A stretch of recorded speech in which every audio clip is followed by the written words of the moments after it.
วัสดีค่ะนักเรียนวันนี้เราก็มาพบกับรายวิชาสังคมศึกษานะคะวันนี้คุณครูจะสอนเกี่ยวกับความหมายของผู้ผลิตและผู้บริโภคก่อนอื่นเลยนักเรียนเตรียมหนังสือวิชาสังคมศึกษานะคะเปิดไปหน้า15และหน้า16เดี๋ยวเราจะทำแบบฝึกหัดไปพร้อมๆกันค่ะหนังสือเล่มสีฟ้านะคะหน้า15และหน้า16ก่อนที่เราจะไปทำแบบฝึกหัดเรามาดูความหมายของผู้ผลิตและผู้บริโภคนักเรียนสังเกตคำสองคำนี้ให้ดีนะคะคำว่าผู้ผลิตกับผู้บริโภคเรามาดูผู้ผลิตก่อนความหมายมันก็คือตรงตัวเลยผู้ผลิตก็คือผู้ที่ผลิตสินค้าขึ้นมาใช่ไหมคะเพื่อตอบสนองความต้องการของใครของผู้บริโภคนั่นเองนะคะเช่นชาวสวนปลูกผักหรือผลไม้ก็จะได้ผลไม้มาเป็นผลผลิตได้ผักมาเป็นผลผลิตเหมือนแม่ค้าขายของแม่ค้าก็เป็นผู้ผลิตเพราะมีสินค้ามาขายให้กับเราใช่ไหมคะอันนี้คือผู้ผลิตคือผู้ที่ขายสินค้านั่นเองส่วนอันที่สองผู้บริโภคผู้บริโภคก็คือผู้ที่นำเงินหรือสิ่งของไปแลกเปลี่ยนเป็นสินค้าหรือบริการเพื่อให้ได้สินค้านั้นมาต้นตัวอย่างเช่นต้นกล้าไปบริการตัดแต่งทรงผมที่ร้านตัดผมต้นกล้าต้องเอาเงินไปให้ช่างตัดผมไหมคะเอาเงินไปให้ช่างตัดผมต้นกล้าคือผู้บริโภคส่วนช่างตัดผมเป็นผู้ผลิตนั่นเองนะคะทีนี้นักเรียนลองดูใบงานที่3ในหน้าที่15นะคะเป็นแผนผังความคิดให้เราเขียนเรื่องความหมายของผู้ผลิตและผู้บริโภคนักเรียนดูตามคุณครูไปเลยนะคะจะมีอยู่2ฝั่งคือผู้ผลิตกับผู้บริโภคฝั่งผู้ผลิตนักเรียนเขียนความหมายของผู้ผลิตไปเลยตามสไลด์ที่คุณครูให้ไปนะคะเขียนไปเลยว่าผู้ผลิตคือผู้ที่แปรรูปสินค้าและบริการให้เป็นผลผลิตตอบสนองความต้องการของผู้บริโภคเช่นชาวนาทำนาได้ผลผลิตเป็นข้าวชาวสวนปลูกผักได้ผลผลิตเป็นผัก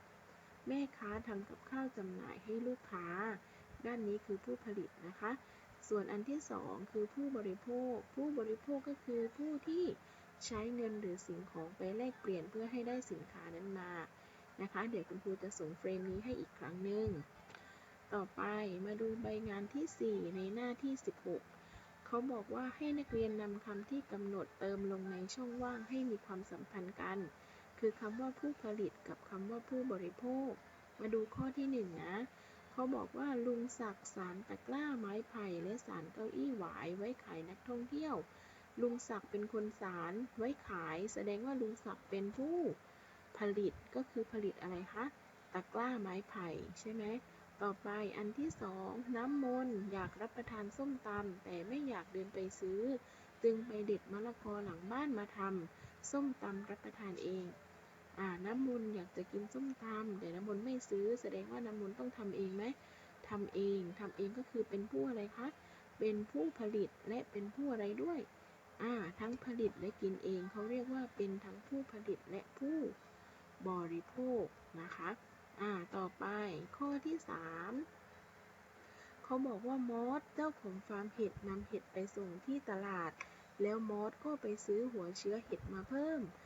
อันดับแรกมอสเป็นเจ้าของฟาร์มผลิตเห็ดแสดงว่ามอสเป็นผู้ผลิตไหมเป็นผู้ผลิตเสร็จแต่มอสก็ต้องไปซื้ออะไรมาอีกหัวเชื้อไปซื้อจากคนอื่นมาเอาเงินไปซื้อแสดงว่ามอสก็เป็นทั้งผู้ผลิตและผู้บริโภคต่อไปข้อที่4ตาน้อยเลี้ยงปลาดุกปลาหมอปลานิลและปลูกพริกตาน้อยเนี่ยเลี้ยงทั้งปลาดุกทั้งปลาหมอทั้งปลานิลทั้งพริกแสดงว่าตาน้อยเป็นผู้อะไรคะผลิตใช่ไหมเพราะผลิตทั้งปลาผลิตทั้งพริกข้อที่5จอยอยากรับประทานปลาดุกย่างจึงไปขอซื้อจากบ่อเลี้ยงปลาของจอยจอยเนี่ยอยากกินปลาดุกย่างจึงไปขอซื้อแสดงว่าจอยเป็นอะไร